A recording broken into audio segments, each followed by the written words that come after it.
বিসমিল্লাহির রহমানির রহিম। প্রিয় দেশবাসী, আমার সম্মানিত প্রবাসী ভাই ও বোনেরা, আসসালামু আলাইকুম।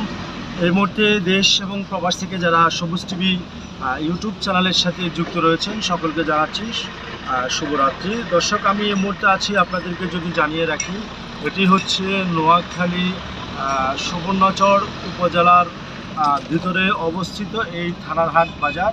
আমি যদি জানিয়ে রাখি যে এই থানারহাট বাজারটি হচ্ছে সুবর্ণচর উপজেলার ৪ নং চর ওয়াবদা ইউনিয়নের ভিতরে অবস্থিত বিশাল একটি বড় বাজার এই থানারহাট বাজারটি।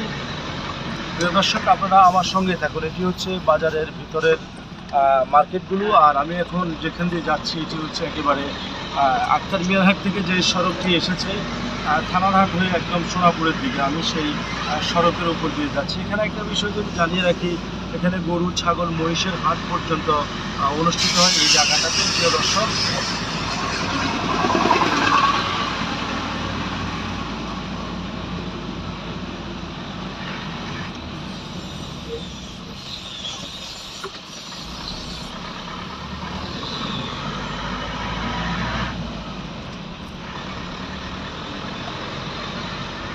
খুবই পুরানো একটি বাজার এই থানারহাট বাজারটি।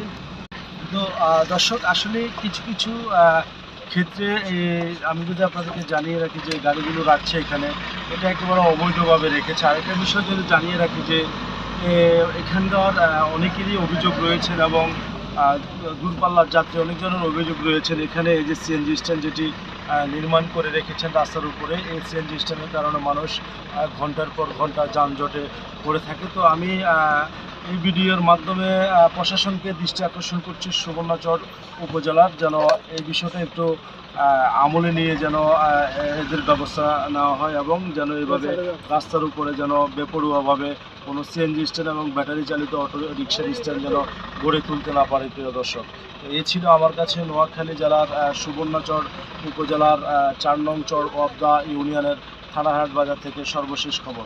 দর্শক, এখনও দেখতে পাচ্ছেন যে এই সিএনজিটা কোথায় দাঁড়িয়ে আছে, যে তারা আসলে বেপরোয়াভাবেই গাড়ি ড্রাইভ করছেন। আমি আপনাদেরকে এই মুহূর্তে সরাসরি দেখানোর চেষ্টা করছি। প্রিয় দর্শক,